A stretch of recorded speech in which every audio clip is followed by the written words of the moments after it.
Hi friends, welcome to Rajupalli laddu channel. వాడు మళ్ళీ వచ్చాడా? వచ్చేసి మన రెసిపీ బాదుషా ప్రిపేర్ చేస్తున్నాం అనమాట. మన బేకరీలో ఆయిల్ పెట్టాలి. ఫస్ట్ ప్యాన్ పెట్టి ఆయిల్ వేసిన తర్వాత కొంచెం గోరెచ్చగా వేడి అయిన తర్వాత ఆయిల్ తీసుకొచ్చేసి మైదా జల్లి వేసామన్నమాట. జల్లి పట్టిన దాంట్లో కొంచెం వేసేయాలి. ఆయిల్ ఆఫ్ వేసేసిన తర్వాత వాటర్ ఆఫ్ వేసేసి సోలా పొడి వేసేయాలన్నమాట. బాగా అంతా మొత్తం మిక్స్ చేయాలి, కలపాలన్నమాట. ఇక్కడ వచ్చేసి మా వారు కలుపుతున్నారనమాట. పిండి మా వారు అంతా కలిపేసిన తర్వాత మొత్తం అంతా మెత్తగా కలిపేసేయాలి, పొరల లేకుండా. ఇక్కడ చూపించే విధానంగా మళ్ళీ కవర్లో పెట్టేసుకోవాలన్నమాట. ఇక్కడ డీప్ ఫ్రై కావాల్సిన ఆయిల్ పెట్టేశానమాట. ఇక్కడ డీప్ ఫ్రై కావాల్సిన ఆయిల్ వచ్చేసి అయిన తర్వాత అంతలోపల నేను ఇక్కడ పిండి అంతా తీసేసి ఒక్కొక్కటి వంటలుగా తీస్తున్నాను అనమాట. ఒక సైజులో తీసానమాట. నేను వచ్చేసి బేకరీ కాబట్టి ఒకటే సైజులో తీసేస్తాను. నేను అన్ని వంటలుగా తీసేసి సపరేట్ వేసేసిన తర్వాత ఇక్కడ ఆయిల్ హీట్ అవుతుంది. అందులోపలే నేను వచ్చేసి ఇక్కడ ఒక్కొక్కటి వంట తీసేసి నేను చూపించే షేప్ చూపండి. బాదుషా ఇలా చేసుకోవాలన్నమాట. పర్ఫెక్ట్గా వస్తుంది బాదుషా. ఎలా అంటే ఇక్కడ వచ్చేసి క్రాక్లు ఇక్కడ సైడ్ రావద్దు, నున్నగా రౌండ్గా రావాలన్నమాట. ఇలా నేను చూపించే విధానంగా చేసుకుంటే కనుక పర్ఫెక్ట్గా బాదుషాలు వస్తాయి. ఇక్కడ వచ్చేసి రౌండ్గా ఇలా చుట్టిన తర్వాత సెంటర్లో రౌండ్ వచ్చేస్తుంది. అక్కడ తమ్ వేయాలన్నమాట. ఈ రెండు సైడు తమ్ వేసేయాలి. ఎవరికైనా చూపించండి రా, వదిలేయకండి రా బాబా అలాగా. ఒక సైడ్ వేస్తే కనుక రాదు బాదుషా. అది రెండు సైడ్లు నేను చూపించే నిదానంగా పర్ఫెక్ట్గా ఒకసారి బట్టి 2 సార్లు చూసేయండి. వీడియో స్కిప్ చేయకుండా ఫస్ట్ నుంచి లాస్ట్ వరకు చూస్తే కనుక మీకు అర్థమవుతుంది ఫ్రెండ్స్. ఇలా రౌండ్గా చుట్టిన తర్వాత అన్నీ ఒక్కొక్కటి. ఇక్కడ వచ్చేసి ఆయిల్ వచ్చేసి ఎక్కువ హీట్ కావద్దనమాట.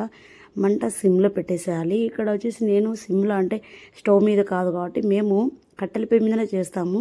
హీట్ ఎక్కువ రాకుండా మంట తగ్గించేస్తాను అనమాట. ఎందుకంటే కట్టెల పొయ్యి మీద చేస్తే టేస్ట్ బాగుంటుంది ఫ్రెండ్స్. అందుకోసమే మేము ఎక్కువగా కట్టెలే యూజ్ చేస్తామన్నమాట. ఇక్కడ రెండుగా ఒకటిగా వదులుకోవాలి ఆయిల్లో. గోరెచ్చగా ఆయిల్ హీట్ అవ్వాలన్నమాట. ఎక్కువగా హీట్ అవ్వకూడదు ఆయిల్. అప్పుడే కనుక బాదుషాలు పర్ఫెక్ట్గా వస్తాయి. ఎక్కువ హీట్ అయితే కనుక అన్నీ వదిలేస్తే అందులో అంతా నుజ్జు అయిపోతుంది. బాదుషా నీట్గా ఉండవన్నమాట. ఇక్కడ మా వారు వచ్చేసి 2 వదిలేస్తున్నారు. 1 2 వదిలేసిన తర్వాత బాగా వేడి అయిన తర్వాత ఇక్కడ వచ్చేసి రెడ్ కలర్ కావాలన్నమాట. రెడ్ కలర్ అంతా అయిన తర్వాత తీసేసి కొంచెము తీసి చక్కెర పాకంలో వేసుకోవాలి ఫ్రెండ్స్. ఇక్కడ చక్కెర పాకంలో వేసిన తర్వాత ఆయిల్ అంతా బాగా ఉరగనియాలన్నమాట. నీట్గా లేకుండా స్మెల్ వచ్చేస్తుంది, ఆయిల్ స్మెల్ అనమాట. కొంచెం అంతా వేసిన తర్వాత చక్కెర పాకంలో బాగా పీల్చుకోవాలి.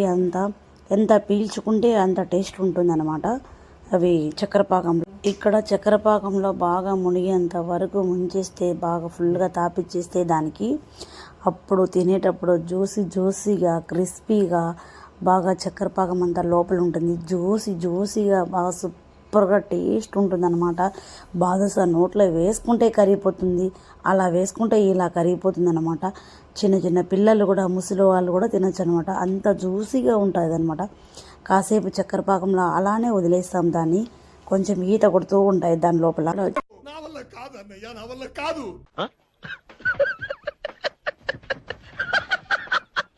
వచ్చేసి అండ్ పెనం దించేస్తున్నాం అనమాట. బాదుషా అయిపోయింది, ఫినిష్. ఇక్కడ ఖతం, బాయ్ బాయ్, టాటా.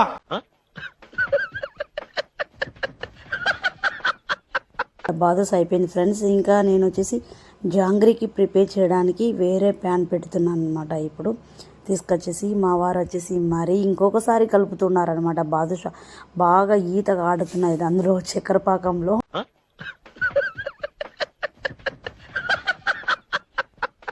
ఇప్పుడు వచ్చేసి బాదుషాకు ప్యాన్ పెట్టేశాను. నా డబ్బింగ్ బాగుందా, మా మమ్మీ డబ్బింగ్ బాగుందా, ఎలా ఉందో కామెంట్ చేయండి. నేనే బెటర్ రా, కాస్త వెనక ముందు ఆలోచిస్తున్నాను. నువ్వేంట్రా ఏకం గేట్లు ఎత్తేస్తున్నావు. ఐ హోప్ ఈ వీడియో కానీ మీకు నచ్చితే ప్లీజ్ లైక్ చేయి, కామెంట్, సబ్స్క్రైబ్ టు వచ్చిన పక్కన బెల్ మాత్రం వచ్చే. బాయ్.